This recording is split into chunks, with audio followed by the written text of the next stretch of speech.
kad ne mes vairuojam. Supraskim, kad ne mes sėdim ant pirmos sėdynės.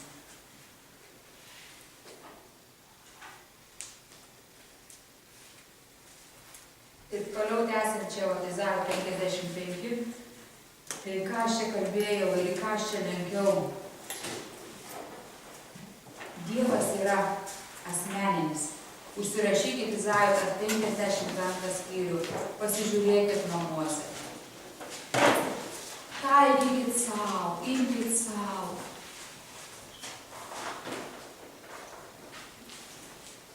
Sako, ateik ir vėl grįžtu prie Izajo 55. Ateik pas mane ir rūpestingai klausykis. Ką tai reiškia? Ateik, būkim kartu. Aš tave mokysiu, aš ir tu ir aš. Ir aš šiandien noriu paliesti tą temą, kad Dievas yra asmeninis. Dievas sako, aš esu. Ir tai aiškiai yra įvardinta Išėjimo knygoje 3:13. Kai Mozė paklausė, o koks tavo vardas, atsimenat tą istoriją? Kai pašaukė, nuėjo prie to krūmo pažiūrėti, kai viskas dega ir nesudega. Ir Mozė sako, koks tavo vardas? Sako, aš esu. Koks tavo vardas? Ir šitoj vietoj jis aiškiai Viešpats Dievas įvardina ir pasako, eik ir perduok mano tautai, kad aš esu. Ir šiandien man ir mums visiems aš esu čia ir dabar. Jis nėra Šiaulių bendruomenės Dievas, jis nėra Lietuvos Dievas, jis pirmiausia yra asmeninis Dievas.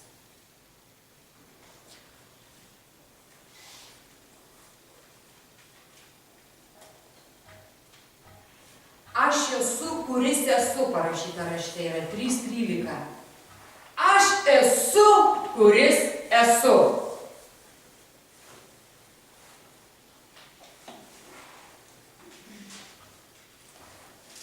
Aš esu ir mane atsiuntė. Paskaitykim Išėjimo. Paskaitykim, jau dabar galėtų paskaityti. Išėjimo 3:13.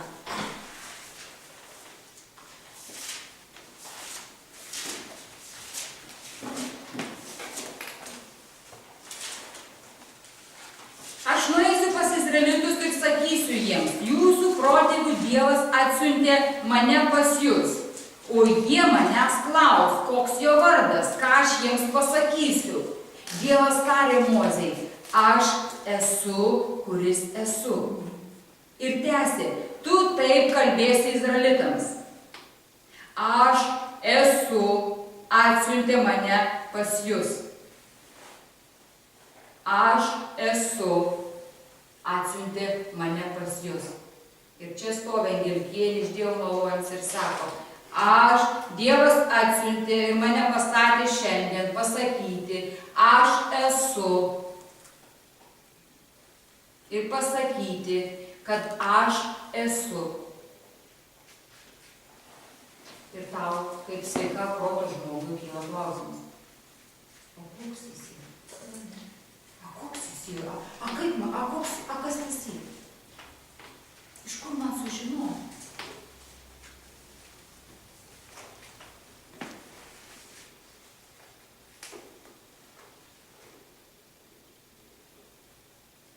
Toliau sako, tai bus mano vardas per amžius. Šiuo vardu manęs šauksis visos kartos. Čia Kristaus dar nėra paaukota. Čia dar nėra Naujojo testamento. Bet jau čia Viešpats sako, visos kartos šauksis manęs šituo vardu. Aš esu.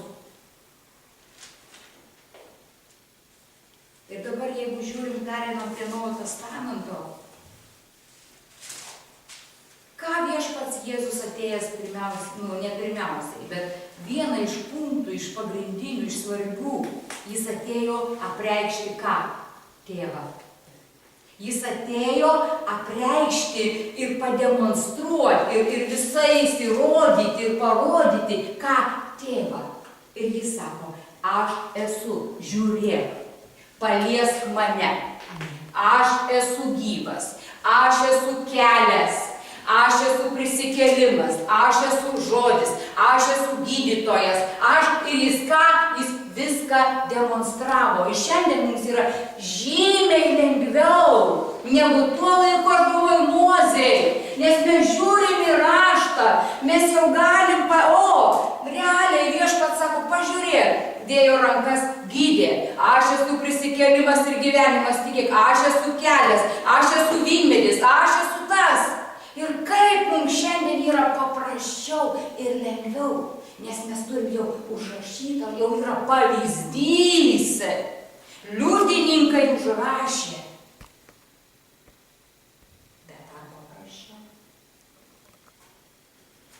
Bet ar paprasčiau? Bet paprasčiau. Apgraibom man ir tau. Nereikia apgraibom, nereikia klaidžioti, kur Dievas, iš kur man sužinoti. Aš esu. Porą puslapių į kairę, porą puslapių į dešinę. Sulenk kelius ir nusileisk į širdį, dvasia parodys, dvasia apreikš. Turi draugų, kurie pažįsta Dievą. Tai kodėl tada? Tai kodėl taip nerūpestingai, aplaidžiai iššvaistom, paleidžiam, paniekinam gyvenimą, kuris iš Dievo yra? Kokį tu jį pasidarei, kokį aš jį pasidariau? Bet gyvenimas, gyvybė ateina iš Dievo.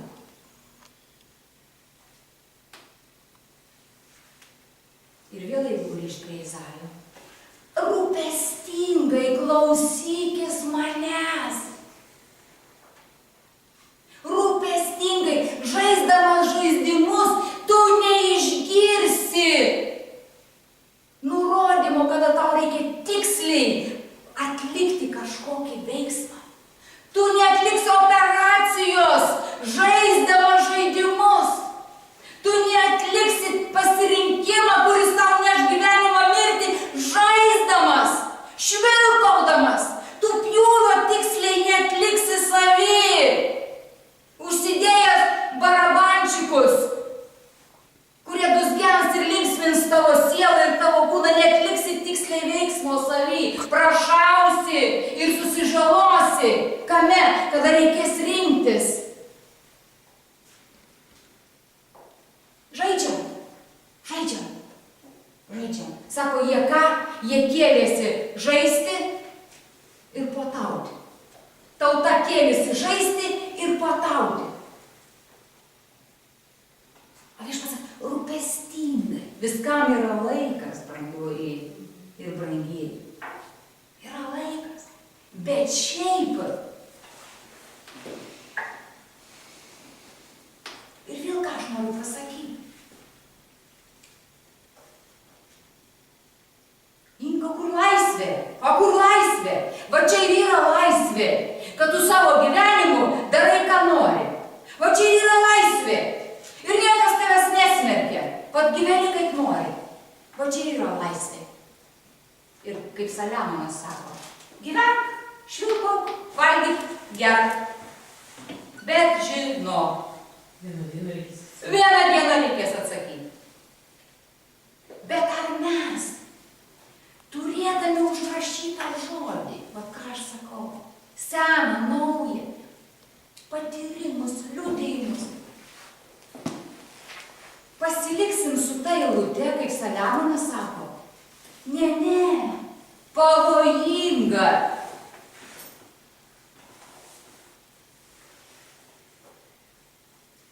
Rūpestingai klausykis manęs, kad žinotum, ar į kairę, ar į dešinę, ar dabar pakeltą nuleisti.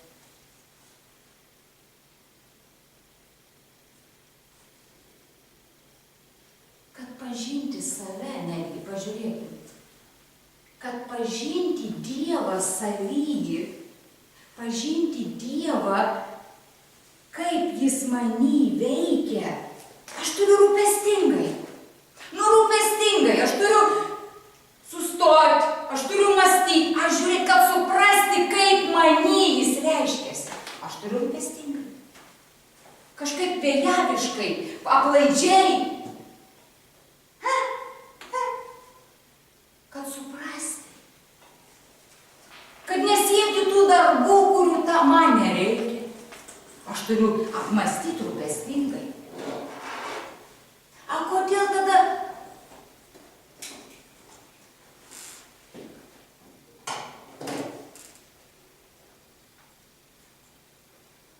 Todėl ir prašaunu. Todėl ir yra prasilenkimas didžiulis. Teko girdėti. Ir jūs ne vieną kartą. Ir girdim, žinai, kad Dievo vardu, Dievo valia, Dievo žodžiu daromi visokiausi, žinai. Visokiausi dalykai.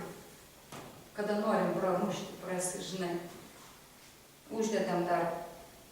Čia Dievo valia, žinai. Dievo valia yra, kad tu gyventum gyvenimą, kurį tau Jis davė. Štai kokia. Ir čia yra mums sunkiausia. Kokį Jis tau davė, tu turi rūpestingai jį atrasti. Kaip Jis per tave reiškiasi, tu kopijuoti negali, neišeina. Neišeina. Jis taip daro, o tau reikia taip daryti. Tu turi rūpestingai. Jis tokį pasirinkimą daro. Jis perka didelę tašę, o tau reikia mažą, nes tu esi mažų ūgių, nepavilksi didelės tašės. Suprantat, juokauju, bet tai yra visur. Visur taip yra. Jis dainuoja, o tu, kai dainuoji, visi ausis užsikimš. Ir ne dėl to, kad tu neturi klausos. Širdis dar netame, širdis dar negėda. Širdis dar negėda. Dar širdis rauda.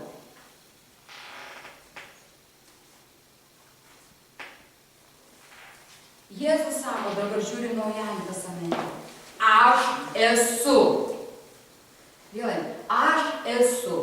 Ir ko tau šiandien reikia? Pavalgyti. Aš esu duona, jis sako. Ko tau šiandien? Sveikata. Aš sako, esu gydytojas. Ko tau reikia? Vilties nebeturi. Aš sako, esu tavo viltis. Puola tave plėšikai ir banditai ir visą tave drasko. Ką Jėzus sako? Aš esu tavo skydas. Ko tau šiandien reikia? Matai, kad gyvenimas byra, gyvenimo nėra. Jėzus sako, aš esu tavo gyvenimas. Ką mes pasakysim? Ką aš jam pasakysiu nuėjus? Vat buvo reikalas ir niekaip neišsprendžiau. Turėjau reikalą ir niekaip neišsprendžiau. Ir ne dėl to, kad tu į dangų nepateksi, bažnyčiai. Pateksim, atgimėm, priėmėm, išlaikėm tikėjimą. Kažkaip liūdna, ką? Ir viskas ir tom, ir visa čia šlovė Dievo. Ir visa šlovė, dar ačiū Dievo, sekmadienį kažkaip tai darbuojas, atulkam tai bažnyčias.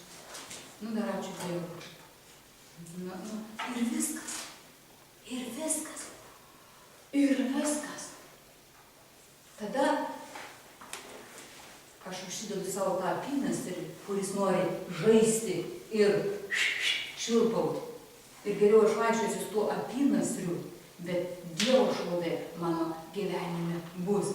Aš niekada nemokėsiu tokios kainos kaip Jėzus. Tu niekada nemokėsi tokios kainos kaip Jėzus. Niekada. Niekada.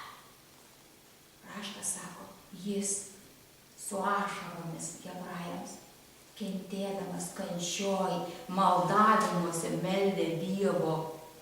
Pats Dievas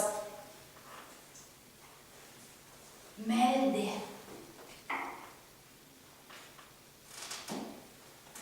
Aš nenoriu pasakyti, kokie mes čia tokie, bet aš noriu pasakyti ir noriu uždėti Dievą, aš noriu to gyvenimo, kurio net nesuprantu. To šlovės, kuri net nemoka įvardinti, ką reiškia, kas tai yra, kaip su kuo jį valgoma, kaip jį veikia. Tik aš žinau vieną, kad yra Dievas didesnis, negu aš šiandien jį matau savo gyvenime. Ir te būna va, tas akstinas, ta virvė, aš nežinau, tas stimulas veržtis, grobti, tikėti, stovėti, mylėti, nekęsti, kada reikia, ko? Nuodėmės, savyje, žinai, tų žaidimų, kurie nori tik tai cimbolų ir barškučių. Paminti, drąsinant save, kad Dievas yra didesnis už barškučius. Ir pas Dievą yra tų barškučių ir jie labai reikalingi. Bet kada Dievuje tie barškučiai, tada viskas skamba. Ir tie žaidimai Dievuje, viskas taip yra, jie praturtina žaidimai. Ko? Džiaugsmo. O ne dėl to, kad pažaist, nes nėra ką veikti. Nes kūnui reikia veiksmo. Kūnui reikia veiksmo.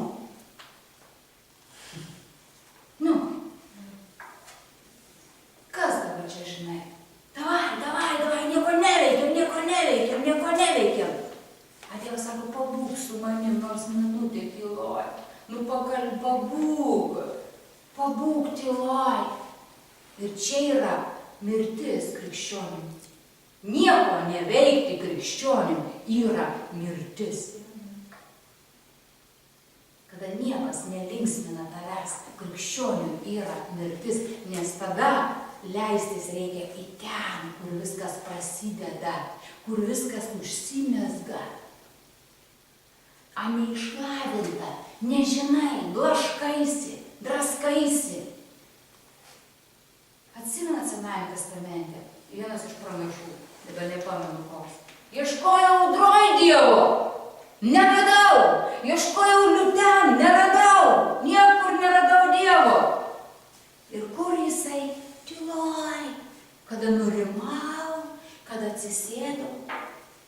Ar aš kalbu, kad nereikia garsiai melstis? Aš labai patinu garsiai melčiuosi. Bet aš sakau bažnyčiai, kad ant žaidimų ir ant šou nenuvažiuosi. Ir linksmintojų vis mažiau darosi. Ir vis mažiau, nes nesinori, žinai, atsistoti čia ir užimti tą vietą, kuris turi būti, kieno jinai turi būti. Tegu jis va dabar, suprantat? Ir jis tobulai atneš kiekvienam iš jūsų ko reikia. Aš tik iš įkvėpimo, ką dabar turiu ir dalinuos, bet jis tobulai kiekvienam atneš ir ten pareguliuoja tobulai. Tai kurių galų man imtis to darbo? Jo užmanymas yra bažnyčia. Ar mano užmanymas, ar tavo užmanymas? Jo užmanymas. Ir jo yra pasakyta, mano bažnyčios pragaro vartai nenugalės. Tai yra pirmiausiai tavęs, asmeniškai. Jeigu tu esi jo bažnyčia, kaip vienetinis, kad Dievas yra tavo Dievas. Ir ne tik lozungais, ir kad yra šou, bet visada Dievas yra tavo Dievas. Tavęs niekas nenugalės.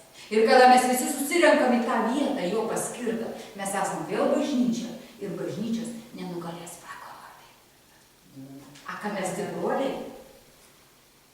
Todėl, kad jis yra mūsų Dievas. Todėl, kad jis yra tavo Dievas. Viskuo ir visokame. Noriu paskaityti iš Zacharijos. Mes esam brandi bažnyčia. Jūs esat brandus krikščionys. Jūs esat brandus krikščionys. Ir neapsimeskit, kad jūs nesat jie. Ir jeigu pamėgini, žinai, pacimbolinti ten ir pavarškinti, pavarškinam, bet iškart susinom, nebetinka. Pienelis netinka.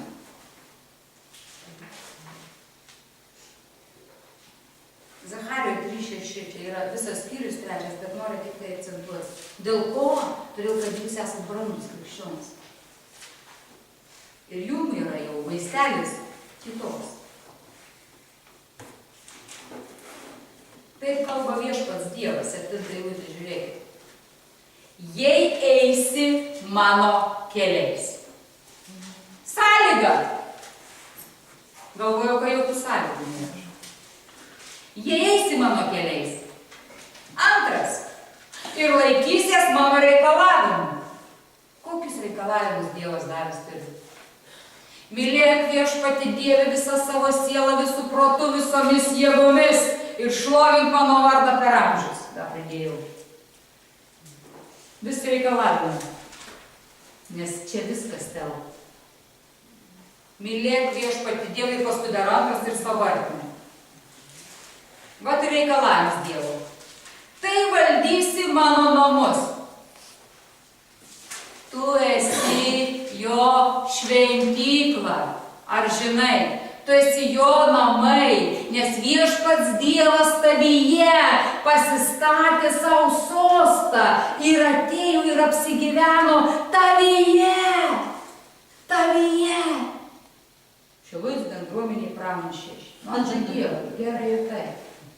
Bet pirmiausiai tavyje, nes tu išeisi iš pramonės 6 Šilutės. Tai ir Dievas liks čia. Tu išeini ir tu eini su Dievu, nes jis pasistatė sostą tavyje. Ir čia sako, jei laikysies mano kelių, laikysies reikalavimų, tai valdysi mano namus. Valdysi, va čia kas vyksta, valdysi. Tu būsi kas? Valdytojas. Mes su Roma diskutavom. Sakom, ką Viešpats mus paskyrė? Prižiūrėtojais ir valdytojais. Savo gyvenimo, savo širdies, savo minčių, savo emocijų. Ką daro valdytojas? Guli pilvą išverksi ir žiūri, kaip vyksta viskas. Oi, kaip vyksta negerai, oi. Valdytojas ateina, stop, tu nekalbėsi čia, tu čia nežiopsosi. Ką daro valdytojas? Valdo, reguliuoja, stop, kur čia sugalvojai pagulėti? Stoji ir eini. Sau, ne draugui, ne broliui ar seseriai, bet sau, aš esu valdytoja savo gyvenimo.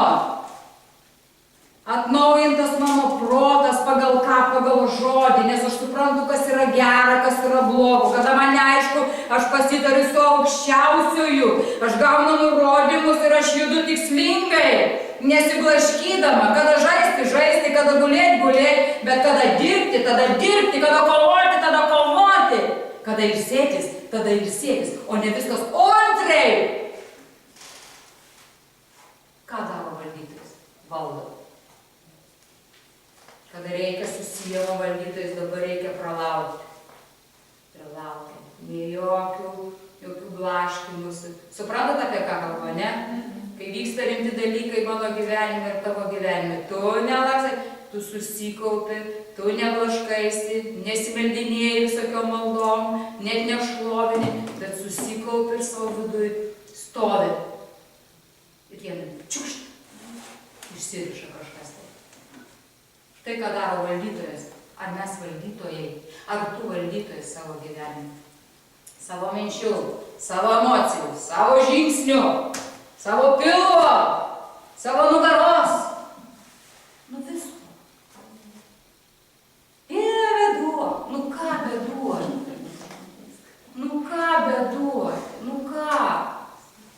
kad padėk Viešpatie, kad netingėčiau, nu tai gerai, nu bet, nu duok, nu ką tau beduoti.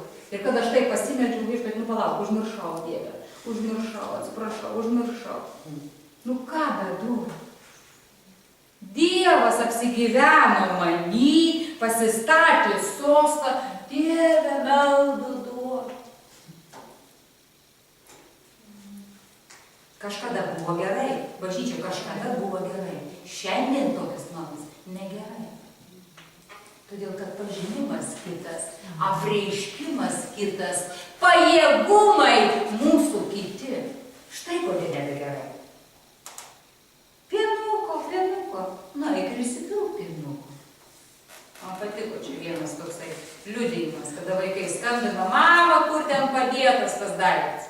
Na, iki parduotuvė, sako, nusipirk. Kaip teisingai, aš galvoju, nu. Ir sakė, kur, Dieve, kur? Nu, pakelk, nu ir naik, nu ir pasim. Nieks nemyli, nieks nemyli. Nu eik, mylėk. Nu eik, mylėk. Mažai duonos, nu dalyk tą, ką turi tu. Nieks gėlių neatneši bažnyčiai, nu tai tu atnešk tų gėlių. Tai gerai, kad Tatjana atneš, o būtinai gėlių. Ir aleliuja, nes aš neatnešiau gėlių. Ir aš būčiau šlovinusi nesikabinėdama, nes aš gėlių tai neatnešiau. Nu, suprantat, apie pagaunat, kam pašigrinai tokius, suprantat, tokius, nu, kurie tikrai, nu, mus džiugina visą kitą, bet ir be gėlių praeis. Bet jeigu yra esminiai tie dalykai, kur gyvenimą arba vagia, arba privap ir kainų kalba, kada sako, tau reikia būti čia, tu nueini kažkur. Sako, čia aš dalinsiu, tu turi būti toj vietoj. Ir aš eisiu tarp jūsų ir dalinsiu tą duoną, kuri tau reikalinga. Ta vitaminą Dievas, B12, vat B12. Bet jeigu tavęs nėra, kada B12 dalina. Nu tai ir sėdi paskui, žinai, B12 trūks, reikėjo būt, kur B12 dalino. Ane, jūs suprantat? Vis nepavalgęs, tai būk ten, kur dalina maistą. Nu nebūk ten, kur dabar vandenį dalina. Būk, kur duoną dalina. Todėl, kad neskiri, ko man reikia. Suprantat? Kaip laukinis.